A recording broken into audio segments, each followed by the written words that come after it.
আমি হাজার কষ্ট পেয়েও একটা মানুষের খুব কাছাকাছি শান্ত হয়ে দাঁড়িয়ে থাকতে পারি। বুক ভর্তি হাহাকার নিয়ে একটাও শব্দ না করে মুখে স্নিগ্ধ হাসি রাখতে পারি।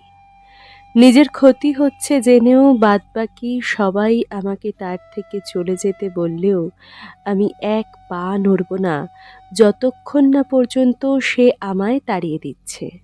মানুষ ভালোবাসার অনেক ধাপ আগে মায়ায় জড়ায়, পরে ভালোবাসা না জুটলেও মায়া নিয়েই আটকে থাকে। একসময় এই মায়াও চলে যায়।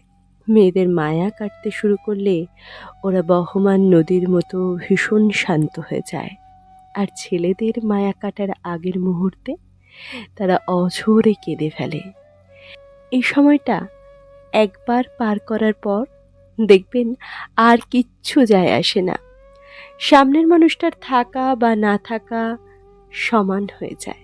হাত ধরা কিংবা হাত ছাড়ার মধ্যে তফাৎটুকু খুঁজেই পাবেন না। জাস্ট মিনিমাম অনুভূতিটুকুও হবে না। তখনই বুঝবেন আপনি এগিয়ে গেছেন অনেকটা, বহুদূর।